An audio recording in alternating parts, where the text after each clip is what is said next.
February 2026, France announces a €30 million investment to attract 40 world-class AI researchers to France. 40 world-class scientists, €750,000 each. Macron calls it a win for European innovation. We call it a win for American innovation. Anthropic pays senior researchers between $1 to $1.5 million per year. OpenAI pays between $1.5 to $3 million per year. But that's just for senior researchers. What about world-class scientists? Well, they secure packages in the tens of millions. And at Meta, packages have exceeded $100 million. So €30 million won't make a dent. But Macron's confidence highlights a key problem. Europe has no idea what it's doing when it comes to tech. Don't believe us? Europe currently invests 4% of what Washington invests in AI. Moreover, US institutions produced 40 notable AI models in 2024, while Europe produced 3. And even though Europe is 2 times the population of the US, it has produced 226 unicorns compared to America's 868. I'm Cam from 2 and 20, and this is Europe, the Silicon Ceiling. The first thing you'll notice when you look at Europe is just the lack of company formation. It seems like there's always a hot new tech company coming out of America or China, but very few from Europe. And one way to see the results of this is just looking at the billionaire class. About 73% of US billionaires are self-made. In fact, each of the 10 richest Americans are self-made, and only one made their money outside of tech. But the picture in Europe is very different. In France, 44% are self-made, in Sweden, 42%, Italy, 36%, and Germany, only 25%. The reality is, the money in Europe, it's old money. Here's something that's going to shock you. There is no EU company with a market cap exceeding €100 billion that has been set up from scratch in the last 50 years. While all 6 US companies with a valuation exceeding €1 trillion were created in the same period. But why is this the case? Why are there so few new companies? You may have heard a fun little saying. The US innovates, China replicates, and the EU, well, they regulate. And although we would argue China is no longer simply replicating, the EU definitely regulates. And the thing is, they're super proud of it. But often the EU gets it wrong and inadvertently disadvantages homegrown companies. Let's look at 2 examples, GDPR and the EU AI Act. The GDPR, the General Data Protection Regulation, was implemented in May 2018. Basically, unlike the US, which sees data as a business asset, the EU views data as a high-risk liability that you cannot touch without explicit permission. So in practical terms, what does this actually look like? For one, you need a record of processing activities, or a ROPA.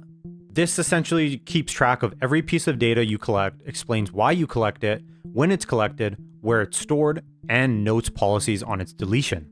Stay with me here. So to create this doc, you basically need to invest 40 to 80 hours upfront because it's so long, complicated, and can't have mistakes.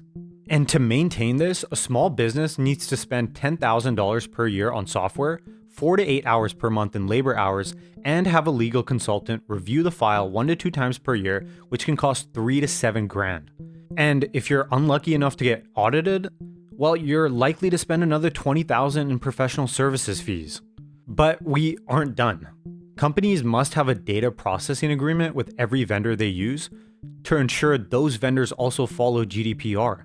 And if they use high-risk data, they'll likely need a data protection officer who must conduct a data protection impact assessment, which is basically a long document that is a huge waste of time. But there is more. And this is going to start to sound a little bit ridiculous. You must include a button on your platform that allows users to delete all of their data within 30 days. Data must be fully exportable in a machine-readable format if requested, and data must be encrypted both on the server and when moving to the user. Oh, and did I forget? All of these engineering processes also need to be codified so that you can prove you are in compliance. This sounds like a lot of work. You'd be right. It is so much work that major tech companies like Meta, Google, and Apple built entire teams to accommodate the new regulations. And according to PwC, some companies spend over 10 million euros annually on GDPR compliance. Let's take Meta, for example. They hired over 1,000 people to handle the new regulation in 2018. Now, if you're a regular of this channel, you might have picked up on the problem. Meta, Google, and Apple are massive companies that can handle regulatory burden. Little Johnny software company can't. Here's what I mean. A study found that large IT firms saw profits decline by 4.6%, but small IT firms saw a 12.1% decline in profits. That's nearly 3 times as much as big companies. Moreover, a study found that data-intensive startups face compliance implementation costs of $20,000 to $100,000. And if you mess up, that fine can be 4% of revenue. Even California, who was inspired by GDPR in creating the CCPA, decided that compliance only applies to companies with revenue in excess of $25 million. Yep, California, the most regulatorily burdensome state, thought the EU was too crazy. But that's just for GDPR. What if you're an EU-based AI company? Enter the EU AI Act. Taking their years of experience in Model UN, the politicians at the EU decided to one-up the crazy. The EU AI Act created an extremely complicated and hyper-restrictive framework for regulated AI. For one, this framework created a classification known as high-risk AI. And given very few EU politicians have any technical expertise, they thought only 5 to 15% of companies would fall into this high-risk AI bucket. But when you did the studies, they found that 33% of all AI products fall into the high-risk category. And you know what this means, hundreds of thousands of dollars spent on compliance on top of GDPR. It's such a nightmare that 16% of AI startups in the EU are contemplating relocating to the US or UK to avoid compliance costs and hurdles. Will an AI company that wants to come into the German market be able to so quickly deal with bureaucracy, or is that going to be something that slows down its innovation, its ability to invest in this country? Again, Meta, Google, and other large companies can handle that compliance. But smaller startups like Johnny's little software company, they can't. What the EU has done is they've basically created a structural disadvantage for all their homegrown companies. American or Chinese companies can innovate at home with less regulation, become incredibly profitable, and then take that advantage overseas where they can out-compliance local startups. And if you don't believe me, I want you to name a single meaningful AI company that's headquartered in the EU. And now I can hear the Europeans frantically typing into ChatGPT. And if your answer was Mistral, well, you should probably read about the whole debacle with the EU AI Act and the EU sovereign data regulations, which basically led them into the arms of Microsoft. Even though some of the most talented individuals in AI and just engineering generally come from the EU, the system is drowning them out and forcing them abroad. And these regulations have led to another problem, a less than ideal investment environment. But you know what is an ideal investment of your time? Odoo. Odoo is an all-in-one management platform that gives you everything you need to run your business. Sales, accounting, CRM, inventory, even your website, all connected in one place. Say I wanted to launch a consultancy helping European startups navigate all that red tape we just talked about. I could build the site in minutes with Odoo, pick my layout, choose the colors, add the pages I need, and Odoo handles the rest.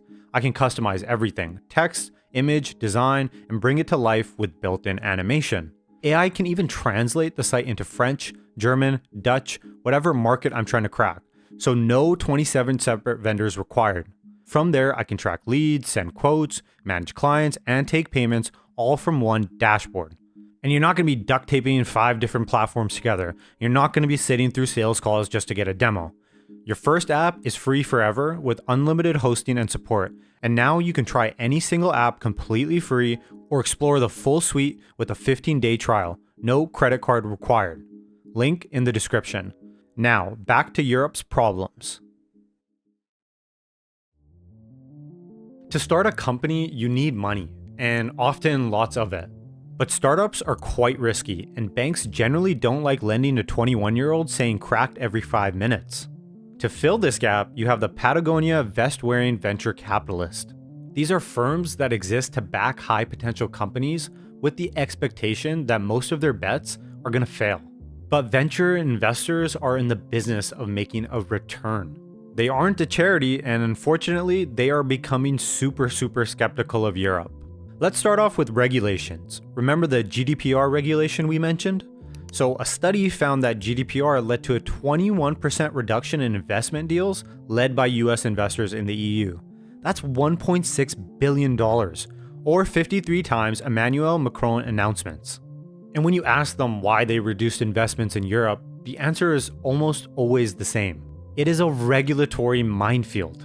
What's more is that since most of the hottest fields right now have a heavy data tilt, the EU is not the ideal market to launch. Both the GDPR and EU AI Act make launching an innovative startup way more difficult. And this is one reason provided for why the EU has begun to see a lot more incrementalist technologies as opposed to revolutionary. But if we pull up a level and look at the overall venture picture, it just doesn't look much better. US VC funds manage $270 billion. That's more than 6 times greater than the $44 billion managed by EU-based funds. But why? Well, that's because venture capital money doesn't sadly grow on trees. Instead, it comes from pension funds and insurers. They hand their money to venture capital funds who invest it for them, aka LPs or limited partners. The thing is, US pension funds take that risk. European ones don't. They stick to safe bets like government bonds. And this is thanks to the ERISA reforms in the 1970s that encouraged American institutional investors, like pension funds, to put more of their money into alternative asset classes like venture capital. The result? Across Europe, pension funds manage over 3 trillion euros. Only about 0.12% flows to venture capital. In the US, that proportion is almost 16 times higher, at 1.9%. The logic here is pretty obvious. More money for startups means more startups. More startups means more winners. You get the point. Companies like Uber, Airbnb, and Amazon, they're all products of this ecosystem.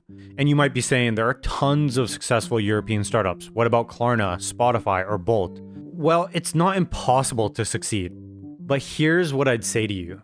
Number one, all these companies have all gone to the US to raise cash from these big boy American VCs, so they're not as homegrown European as you think. And number two, once these companies actually get big, the mark of success is going public in the US, not the EU. So even Europe's best success stories end up raising American money and ringing American bells. But that's only half the problem.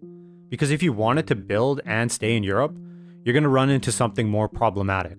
What exactly are you building in? When outsiders think of the EU, they often think of it as a single trading bloc. And although this is true, it's also completely wrong. As the Thai say, same, but different. Now, what do we mean? Although the EU has coordination on key regulations, just like we discussed, and low barriers for movement and trade among members, it does not have the advantages of a country. Let's give an example. Let's say I'm a company that wants to start in the EU, specifically, let's say the Eurozone. I can launch in any one of the 21 member nations. Okay, I choose France. I incorporate in France, create French legal docs, hire a French team, and make a product in French and sell it to the French. And let's say it goes well. Now I want to expand to Germany.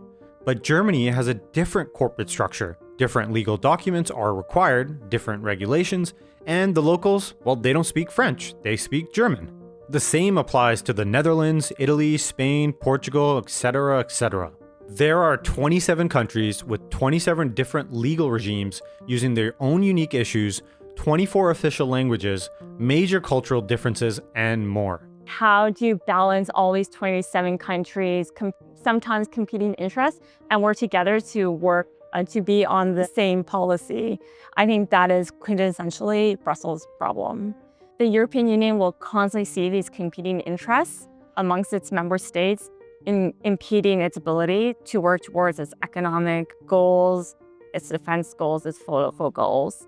An American company, on the hand, incorporates in Delaware, mostly, deals with a super homogeneous legal system with fewer hurdles and operates in a single language. The same goes with China. The American company can sell into a market of 300 million people. The Chinese company can sell into a market of 1 billion people.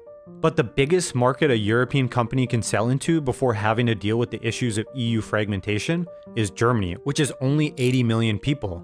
And unfortunately, Germany is one of the hardest EU companies to launch a business in, with some of the most complex and cumbersome rules and regulations. German bureaucracy is notorious for being complicated and very slow.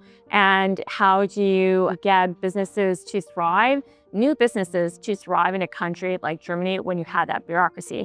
I think especially now, it's going to be difficult for Germany because we're seeing obviously the rise in AI, and it needs to have these new companies with these new technology come in and deal with old bureaucracy. If I'm a prospective startup founder, why would I want to launch my business in the EU? And similarly, if I'm a VC, why would I want to fund a business in the EU versus the US? And that language barrier I mentioned, it almost doesn't exist for English. 90.2% of working age adults in the EU with ISEED levels 5 to 8 speak English. In AI and software engineering, that number nearly jumps to 100%. All right, Europe has bad regulations, Europe has no venture capital, the EU isn't a union, blah, blah, blah, blah, blah. But Europe has something America does have: top-tier talent that speaks English.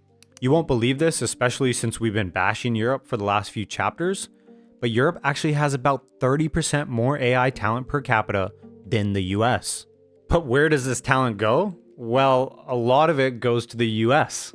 For example, France and Germany experienced significant outflows of talent to the US, about 20 to 30% higher than they received. And it makes sense why. If you're top tier talent, why would you stay in Europe where you make less, are taxed more, and have significantly less opportunities to scale your career? Let me give you an example. You're a senior engineer in Paris. You can probably expect a salary of about 65,000 US dollars. Not bad, right? But that same position earns about $320,000 in the US. And I can give you some more stats too, like how since 2019, migration of European tech workers to the US has increased 15%, or how 3.4% of EU-born graduates with advanced degrees moved to the US. But all of these tell us the same conclusion. And it's a pretty simple formula. Taxes plus lower pay equals hello Silicon Valley. The good news is some Europeans are trying to fix this. In February, just a few weeks ago, Friedrich Merz called for creating a unified European business framework, what he calls a 28th regime. Sounds great on paper, but here's the problem. The EU has tried this before. In 2008, they proposed the European Private Company Statute. It took 5 years of regulations, then it was shelved, and this is because national governments couldn't agree on worker representation rules. The 28th regime is a political one, not an economic one.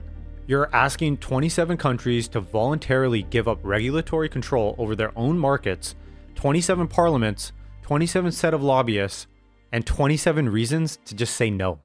I think in the last 15 years, we've seen several crises come together. We've seen the Eurozone crisis, we've seen Brexit, we've seen the migrant crisis. We saw first Russia take part of Ukraine, then we saw the full-scale invasion of Ukraine, then all the issues that happened with the pandemic, and then with Donald Trump and his decreasing support of NATO and strained relations with the European Union. This is a lot in the last 15, 16 years, and I think that has exacerbated the European Union's differences and its difficulty in working together cohesively as one when it's 27 member states coming with conflicting interests. And while Europe debates framework proposals, the US keeps building. Like Europe, the US has a chaotic political class that makes things difficult for businesses, but unlike Europe, the US was built to enable businesses and has multiple regulatory, tax, and structural advantages that the AOCs of the world will require decades to destroy. We will leave you with this. Austrian developer Peter Steinberger launched OpenClaw in February, and it immediately went viral. Within hours, it had 150K plus stars on GitHub, and he was being contacted directly by Sam Altman, Mark Zuckerberg, and Satya Nadella. The American reaction? Overwhelmingly positive. The EU one was a little bit different. Not a single politician or businessman reached out to him. Well, they kinda did. They gave him great feedback that he had been flagged for being a cybersecurity threat. He was told he was breaching GDPR, NIS2, the AI Act, and more. While the EU was figuring out how to bury him under paperwork, OpenAI swooped in, acqui-hired him, and moved him to SF. And by the time the Europeans came out of their caves, Peter was gone. And if history is any indicator, the Europeans might try to regulate themselves into a solution. Our suggestion may be a regulation that prevents people from leaving, almost like a Berlin Wall. Yeah, that might actually work. Thank you for watching, and don't forget to subscribe to the channel. It helps a lot. We'll be doing a part 2 on how Europe lost out to China, so make sure you're subscribed.